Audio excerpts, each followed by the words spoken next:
as retired law enforcement, how important is this event to law enforcement officials and people who are part of that family and community? Well, it's very important to us because as this being the first annual First Responder Prayer Breakfast, first responders, police, fire, we need all the prayers and all the support we can get. And I know we get a lot from our community, and we appreciate this event being put on today for that reason, to show support for first responders and to have some special prayers for all those guys out there putting their lives on the line every day. And you talk about putting your life on the line. Did you think about that every morning when you got up and went to work, or you just couldn't think about how dangerous it was? No, really didn't think about it every day. I mean, I've been through several incidents. I've been shot at several times. Then that's when it kind of hits you. But then you still have to put it aside and go to work every day. It's just part of the job. It's important to you and your guys. Well, it's a time of the year that we always get together. We usually get together for Red Ribbon Walk and walk around the pond as a time of remembrance. But today, this is it's our first annual prayer breakfast. Very similar. It's time for us to reflect and thankful for the officers, the firemen, the EMS that all gave their lives in service to this community. You know, just the fact that they will not be forgotten. And remind people what it's like to get up every day knowing that this could be a very dangerous day. Well, you know, we say that every day, like law enforcement for us is like the front seat of the roller coaster of life. We get to see everything. And, you know, I've said that many days. I thought I've seen everything. And then that day surprises me. And, you know, you just never know. We always prepare for the worst. Just like today, we have a presidential candidate visiting Anderson, and we practiced and planned that for the last 3 days. So, you know, always prepare for the worst. Time is always on our side. And, you know, just make sure everybody goes home safe every night. This is a meaningful ceremony for you every year? It is. You know, so we've really thought a lot about this. We just had our awards banquet last Friday night. We took a time out of remembrance for Ethan Kaskin that we just lost 3 years ago in a tragic car accident. So this time of year in the fall is always kind of somber for us now. Well, we've always really enjoyed honoring, you know, our fallen officers, fallen firefighters every year doing the walk in the park, but we've always depended on the weather. And of course, what we've noticed as time progressed, it was just tough because so many people have kids that are involved in sports and athletics and stuff like that. So we just saw, you know, we'd see a different crowd every year, depending on what was going on. So this year we wanted to try something different that wasn't depending on the weather and give an opportunity to still do you know, the same objective is to honor those that have given their lives in service to this county. And so we just wanted to try something where we knew people could show up. It'd be a little bit more convenient for them. And we'll see how it goes. But we're looking forward to seeing, you know, the speakers are the pastor that's going to be speaking this morning. And of course, honoring the families that are here that represent the fallen officers and fallen firefighters' families. How meaningful is this event to you and your guys? Very meaningful. I mean, this is how, you know, I always say, as long as we keep saying the names of the officers and firefighters that gave their life for our community, there's still a legacy there. Their name lives on, and but we want to honor that sacrifice. And you know, we should do it more than just once a year, but you know, we just wanted to make sure we memorialized a service dedicated to them every single year, so we can get together and pay tribute to them. Is it also a reminder of how dangerous your job is? It is. It is. You know, it's as you can see through the timeline of many years of firefighters and police officers that have given their life and you know, in duty to their county and community. It's you can see that it was dangerous 200 years ago, you know, going back as far as we can to see these dates. So it's been a dangerous job for a long time, and but that's just the I guess that's the sacrifice people are willing to make to be in this line of work. Why did you decide to make this sacrifice, Chad? I think it's more of a calling than anything. I think the Lord has something that I think the Lord instills in you what He has, excuse me, what He wants you to do in life.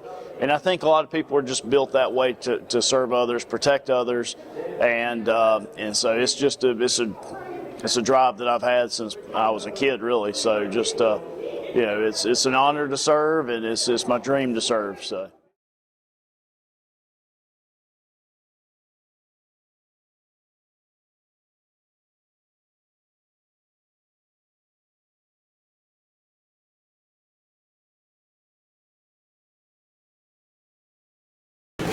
Good morning. Thank you once again for coming and being with us. I have the real privilege to introduce Gary Rogers to you. Gary is a wonderful, pleasant, and enjoyable man to be around. He is a chaplain. He has been a chaplain for the fire service for 20 years. He has served as a chaplain for the state firefighters. He has also been associated for 13 years with them before retiring. He currently is the chaplain in Boiling Springs, the fire district there in Greenville. He's also an instructor for the Federation of Fire Chaplains, inducted into the South Carolina Firefighters Hall of Fame in 2023. He's married to Suzanne for 39 years, has 2 children, 4 grandchildren, and at present he is the pastor of First Baptist Church, Campobello, South Carolina. Gary is a wonderful example of what I would consider to be a chaplain, and I would count it a privilege for you to welcome him here today. I cannot tell you what an honor it is for me to be here this morning with you. I don't know how many of you that have come to me and said, thank you for being willing to come down here to do this. And I'm like, willing to come? My goodness, what a tremendous honor that you're doing this. Thank you that you're doing this in this way. What a great, great representation across this county of people who serve together in various capacities, but all for the good of the people who live in this county. And how you want to remember. We often say, never forget, always remember. These kind of services give us an opportunity to be true to our word. And I'm very, very thankful just to come and speak a word. For many years, I did serve as the chaplain for the South Carolina State Firefighters Association up until really this past June. And one of my favorite things to do as the chaplain for our State Firefighters Association was to bring every year what they call a message of hope.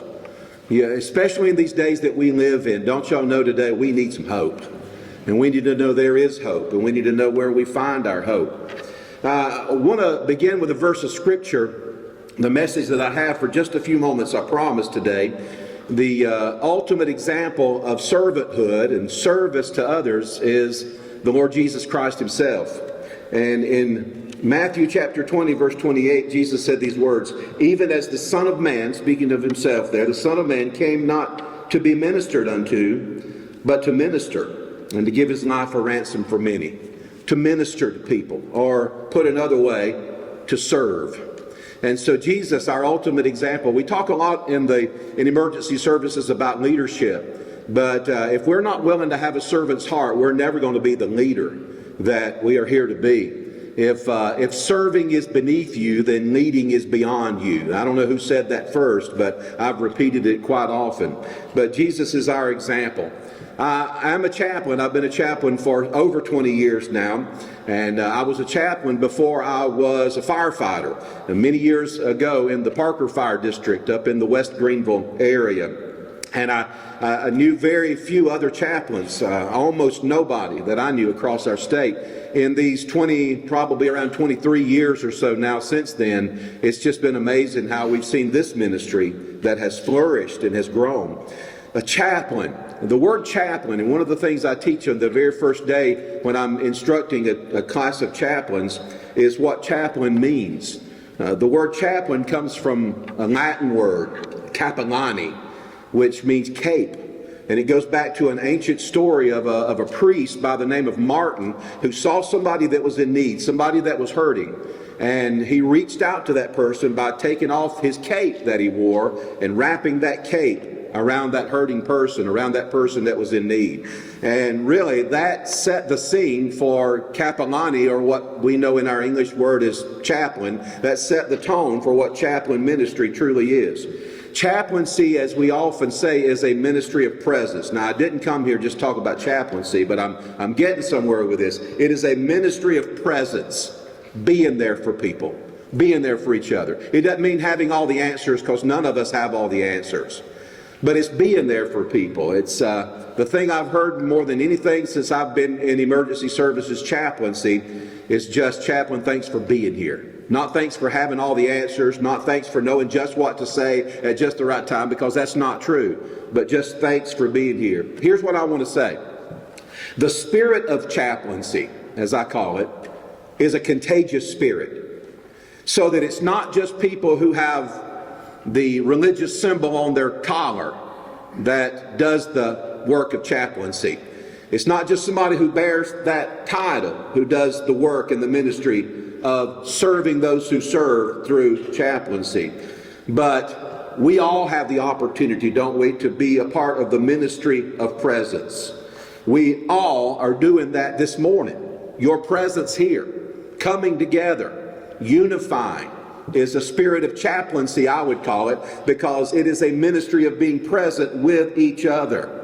It's meeting each other halfway. As one of my lieutenants at Boiling Springs, I was the full-time chaplain there at Boiling Springs in Greenville for a number of years. I have now, just in the past couple of months, moved back to a volunteer status as the next full-time chaplain was named, and I'm one of the volunteers as a chaplain there again now. But serving full-time, one afternoon we had a call at an apartment complex just down the street from our Station 12, which is where my office was, and it was a cardiac arrest call. And I was thinking about the particular apartment complex, and I've just got to be honest with you, because we're here to be honest, aren't we? And that is, I made a judgment call in my mind. I judged somebody. I'm not saying it was right, but that's what I did in my mind. I thought probably going to be a drug overdose. That's what I was thinking. And so I get up from my office, I go out and get in my car, and I go down there, because I always responded to cardiac arrest calls.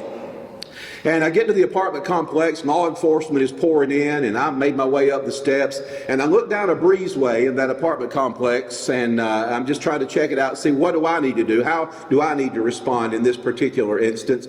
And one of the first things I see is a doll, like a kid's baby doll, laying in the floor inside the doorway, and I think, okay, there's a child here, maybe children here, so as a chaplain, maybe I'm going to do a little babysitting, and that's some of what we do also, keep the kids back, or child back, so our guys can get in here and work this cardiac arrest victim.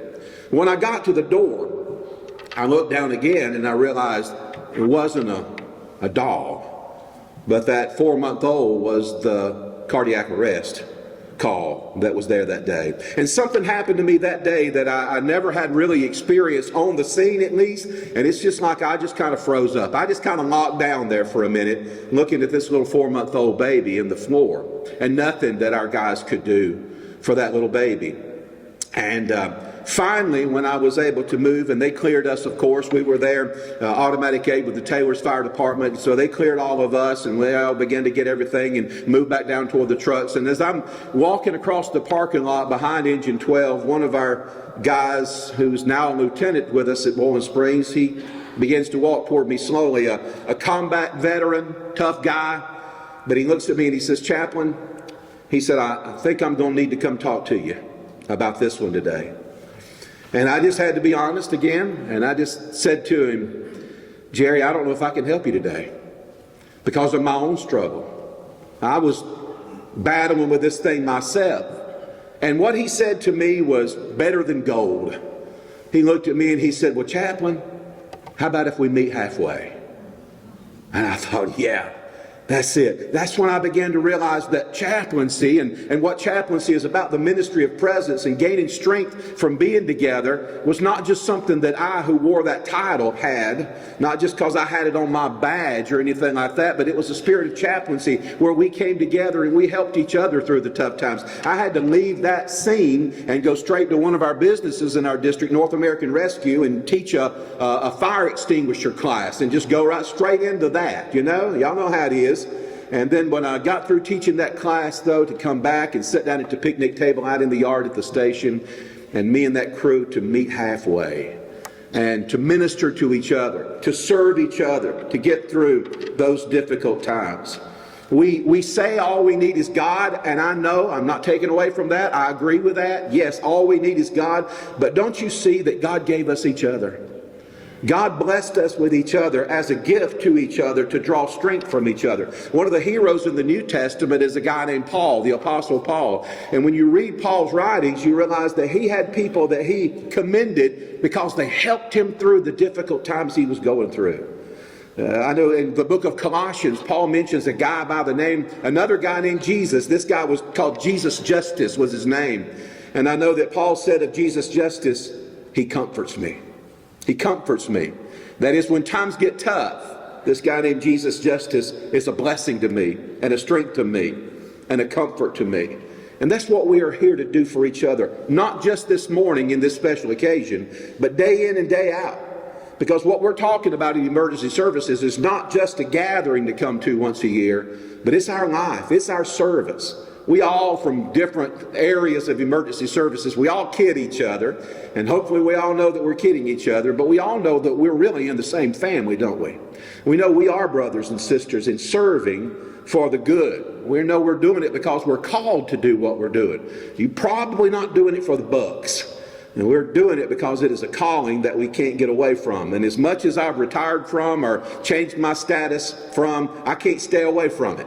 And I'll always be connected to this in some way. But we are stronger when we are together. We see some things, we go through some things that we need each other for. I remember a story that I read some time ago about a group of miners who went through a terrible collapse in their mine. And there they were. There was a group of survivors. How long would they be able to survive? They were trapped. They could not get themselves out. And not only that, but the only place they could stand was water up to about their knees. And that water under there was cold water. And so they just had to stand in that. Just a very threatening situation. Well, making a long story short, they all survived. They all made it. And when they were being talked to and interviewed after they were rescued, they said, well, how did you make it in that kind of situation? And one of the miners said, well, whenever one of us would just get so cold that we felt like we just couldn't stand it any longer, the rest of us would just gather around him and we'd get close to him. And our warmth would help them warm up. And by just coming together, bonding together in that way, as tough as it got, together we were able to make it through even some of the most fierce struggles. You know, that's what we're doing here this morning. Thank you for being a part of that. We stand in the cold water of a lot of things that we go through, the loss of our brothers and sisters who have given their life in service for the betterment of this county and for service to people. We hurt. We're human beings. I'm glad we have finally come to the place in emergency services that we can admit that we haven't lost our mind just because some of these calls we go on bother us. But we have help. And our greatest help is that ministry of presence, not just from people who have chaplain on their badge, but from each other in the spirit of chaplaincy. Even the Son of Man did not come to be served, but to serve, give his life a ransom for many. Hey folks, let's do that for each other. Let's have a fresh commitment to do that with each other. Let us see with Jesus' eyes. Let us go with his feet. Let us reach out with his hand. And let us love each other with his heart. Thank you for serving in such a faithful way, and God bless you all. Good morning.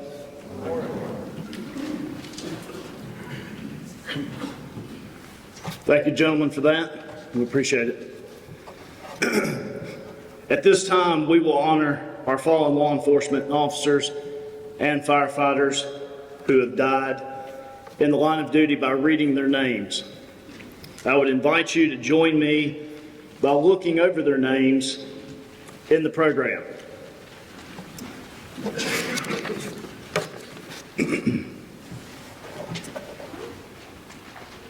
First, I got to explain the first one so you understand a little history. But in 1797, our area lost Robert Maxwell, who was the sheriff of the Washington District, which would later become the Pendleton District, which later became Anderson County. So, just wanted to give you that in case you didn't know. 1909, J.B. McAdams, Anderson County Sheriff's Office. 1920, Arthur Hughes, Honeypath Police Department. 1924, William Gibson, Anderson City Police Department. 1926, James R. Wilson, Anderson County Sheriff's Office. 1928, Luther A. Martin, Anderson County Sheriff's Office. 1947, Willis Edwin Sanders, Sr., Anderson County Sheriff's Office. 1956, William L. Acker, Anderson City Police Department. 1957, James Tillotson, Anderson County Sheriff's Office. 1965, Levis T. Sexton, Anderson County Sheriff's Office. 1967, Earl Dean Compton, Ava Police Department. 1969, A.C. Campbell, South Carolina Department of Wildlife. 1972, Barry Kramer, Anderson County Sheriff's Office. 1973, Edgar Cooley, Honeypath Police Department. 1975, Charles G. Shepard, Anderson City Police Department. 1992, Chris Taylor, Anderson County Sheriff's Office. 1994, Randall Hester, South Carolina Highway Patrol. 2005, James Alex Burdett, Anderson County Sheriff's Office. 2017, Devin Presley Hodges, Anderson County Sheriff's Office. 2020, Ethan Kaskin, Anderson City Police Department. We also want to honor and remember 6 more officers who died in the line of duty in other South Carolina jurisdictions, but were laid to rest here in Anderson County. 1892, Jeremy Hughes, Easley Police Department. 1915, John C. Robbins, South Carolina Department of Corrections. 1937, John Olin Sanders, South Carolina Department of Corrections. 1970, Alfred A. Thomason, South Carolina Highway Patrol. 1999, Marcus Whitfield, Greenville County Sheriff's Office. 2009, Jonathan Nash, South Carolina Highway Patrol.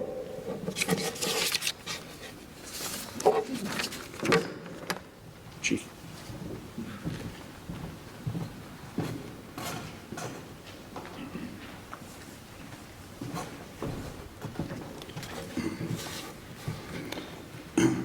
In 1913, William Campbell, Anderson City Fire Department.